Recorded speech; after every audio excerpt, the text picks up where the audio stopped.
এটা হচ্ছে আমার সিঁড়ির দিকে চলে আসলাম। সিঁড়ির এই পোর্শনটা পুরো স্নেক প্ল্যান্ট দিয়ে পুরো ভরিয়ে দিয়েছি, যেহেতু সিঁড়িতে কোনো মানে লাইট সানলাইটটা সেইভাবে আসে না, শুধু হালকা ব্রাইট লাইট আসে, তাই একদম লো লাইটে যে সকল গাছ হয় সেই গাছগুলো দিয়ে কিন্তু সিঁড়িটাকে ডেকোরেশন করা হয়েছে। এখানে দেখো দু রকমের স্নেক প্ল্যান্ট আছে, একটা ইয়েলো বর্ডার আছে পাশে আর একটা নর্মাল স্নেক প্ল্যান্ট আছে। এইগুলো দিয়েই আমার পুরো সিঁড়ির একটা পাশ পুরো ভরে দেওয়া হয়েছে। আর এই পাশে আমি কিছু মানি প্ল্যান্ট রেখেছি, যখন এইগুলো বড় হবে আর কি, এই যে দেখো সাইড দিয়ে দেখতেই পাচ্ছ মানে ওট ছেড়েছে, এইগুলো যখন বড় হয়ে নিচে ঝুলবে তার একটা আলাদাই একটা ভিউ থাকবে। সেজন্য এখানে মানে 3টে মতন মানে হ্যাঙ্গিং রাখা হয়েছে। আর এই সেই স্নেক প্ল্যান্ট। আর এইখানে যেটা রাখা হয়েছে, এখানে বৃষ্টি হয়েছিল কালকে, কাদা কাদা হয়ে গেছে একদমই। আর এইখানে কিছু ডাম্পকেনের মানে গাছ রাখা হয়েছে। এই গাছটাকে আমি গালিব স্ট্রিট থেকে কিনেছিলাম 60 টাকা না 70 টাকা দিয়ে, মানে তখন কেনা হয়েছিল। তারপরে আমি একজনের বাড়িতে গিয়েছিলাম, তাদের বাড়ির পাশে একটা মানে পুরো বাড়ি টাইপের, জংলা বাড়ি টাইপের থাকে না, আধ ভাঙা বাড়ি, সেইখানে প্রচুর এই গাছ হয়েছিল। তো সেইখান থেকে আমি একটা গাছ নিয়ে এসেছিলাম, আর তার কাণ্ডটা কেটে কয়েক খণ্ড করে আমি রেখেছিলাম। সেইখান থেকে এতগুলো চারা বেরিয়েছে। প্রত্যেকটা গাছের মধ্যে আমি 2টো করে তো গাছ মানে বসিয়েই দিয়েছি।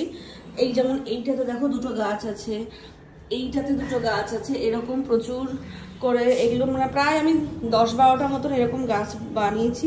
এটাও কিন্তু লো লাইটে ভালো হয়, আর জানলা থেকে যেটুকু যা লাইট আসে তাতে এনাফ ওদের জন্য। তাই এখন ভাবছি এইটা আমার টাকা দিয়ে কিনেছিলাম, আর এইগুলো আমি নিজেই বানিয়ে নিয়েছি অন্য এক জায়গা থেকে।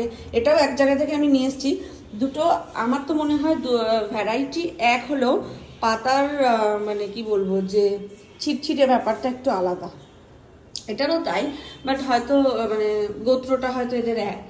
আর এখানেও 3টে আবার মগ রেখেছি, এখানেও মানি প্ল্যান্টের 3টে না 2টো রেখেছি, এখানেও মানি প্ল্যান্ট রেখেছি। তবে এইগুলো হচ্ছে অন্য ভ্যারাইটি, এইটা সেম ভ্যারাইটি, এটা একটু আলাদা মনস্টেরা ভ্যারাইটি। এখন এই সিঁড়িটাকে ডেকোরেশন করার মানে ইয়েতে রয়েছি, সিঁড়িটা ডেকোরেশন হয়ে গেলে তখন আবার অন্য কিছু জায়গায় যেতে হবে।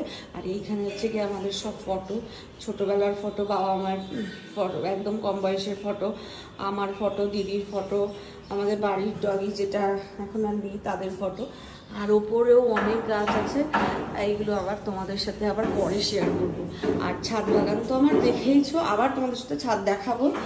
ছাদের ভিডিও আমি প্রচুর করি, তো আজকে ভাবলাম যে একটুখানি আমাদের বারান্দা এবং সিঁড়ির ভিডিওটা করা যাক। আর জানলাতেও আমাদের প্রচুর গাছ আছে।